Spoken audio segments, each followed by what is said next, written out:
আসসালামু আলাইকুম। Self sponsorship work permit বা নিজের কোম্পানি তৈরি করে নিজের কোম্পানিতে ওয়ার্ক পারমিটের ব্যাপারে কথা বলছি। 6 পর্বের ভিডিওর এটা 5ম পর্ব। প্রথমে কোম্পানি খুলতে হবে, এস্টাবলিশ করতে হবে, তারপর স্পন্সরশিপ লাইসেন্সের জন্য অ্যাপ্লাই করতে হবে। তো গত পর্বে বলছিলাম। তো স্পন্সরশিপ লাইসেন্সের ক্ষেত্রে আরও কিছু কিছু বিষয় প্রযোজ্য, সেই বিষয়ে কথা বলবো। জেনুইন এমপ্লয়মেন্ট সেটা দ্যাট মিটস স্যালারি এবং স্কিলের রিকোয়ারমেন্ট ফুলফিল করে, সেই বিষয়টার দিকে এখন গুরুত্ব দেব এবং সেক্ষেত্রে কি কি করা যায় সেই বিষয়ে একটা নির্দেশনা। 6টি ভিডিওই থাকবে নির্দেশনা, এবং আপনারা নিজস্ব লয়ারের পরামর্শ নেবেন, অবশ্যই নেবেন। আমার কথার উপর ভিত্তি করে নিজে অ্যাপ্লাই না করার জন্য বলছি, কারণ এসব ব্যাপারে এক্সপার্ট ওপিনিয়ন নিয়ে কাজ করাটাই ভালো।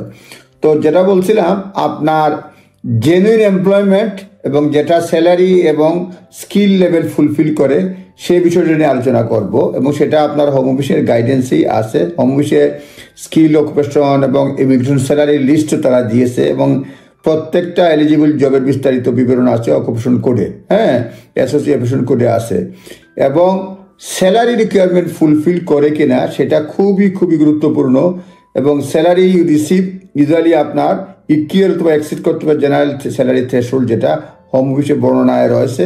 বর্তমানে নর্মাল যেটা 38,700, কিন্তু যেটা যদি আপনার এই যে নিউ এন্ট্রেন্ট বা অন্যান্য বিষয় বিবেচনা করলে সেটা মানে আরও কম হতে পারে। ট্রেডেবল পয়েন্ট আছে কিনা, নিউ এন্ট্রেন্স, গোয়িং রেট, অনেকগুলো বিষয় বিবেচনা করা আছে। সেইগুলি বিবেচনা করে আমরা স্যালারিটা থ্রেশহোল্ডটা কি সেটা মিট করছে কিনা সেটা খেয়াল রাখতে হবে। এবং জবগুলি এটা জেনুইন হবে, যেটা স্পন্সর করা হবে এটা জেনুইন হতে হবে। সুতরাং আমরা খুবই খেয়াল করব যে অ্যাপ্রোপ্রিয়েট জব আছে কি না, জবের স্যালারিটা ঠিকমতো আছে কি না, কোনটা এক্সাক্ট স্যালারি হবে, অকুপেশন কোড এবং নিউ অ্যাপ্লিক্যান্টের ক্রাইটেরিয়া সব কিছু মিলিয়ে এটা আপনাদেরকে দেখতে হবে যে কি আপনাকে কত টাকা স্যালারি হবে এবং জব লেভেলটা ঠিক আছে কিনা। এবং এমপ্লয়ার এমপ্লয়ি রিলেশনশিপ এটা তো থাকতেই হবে। এবং যেটা হচ্ছে এই আর কোম্পানি স্পন্সরশিপ লাইসেন্সের জন্য যেটা অ্যাপ্লাই করতে হবে, সেই ক্ষেত্রে তারা কোম্পানি দেখবে যে এক্সপ্লেনেশন, মানে ইনফরমেশন যেগুলো লাগে। আগে বলছিলাম ডকুমেন্ট, ইনফরমেশনের ক্ষেত্রে why your company is applying skill worker sponsor license, এটা আইডিয়া দিতে হবে। দি সেক্টর ইউ অপারেটেড এবং অপারেটিং আওয়ার্স, তারপরে ক্লায়েন্ট, যেটা আগেও বলছিলাম, ক্লায়েন্ট মানে current hierarchy chart detailing owners, যারা ডাইরেক্টর থেকে ধরে বোর্ড মেম্বার্স বা এখানে কাজকর্ম যারা করে সব কিছু মিলে হায়ারকি চার্ট একটা দিতে হবে।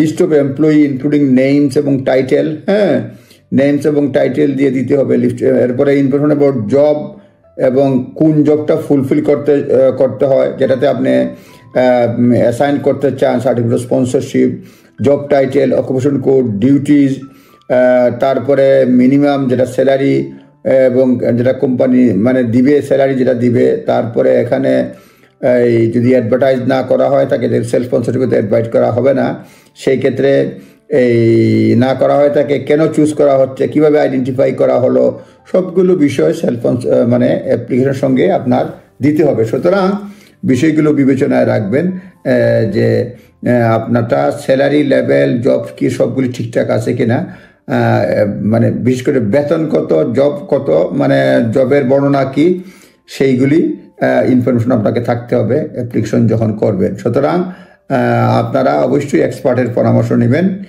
আবারও পরবর্তী ভিডিওতে কথা হবে। ভালো থাকবেন। আসসালামু আলাইকুম।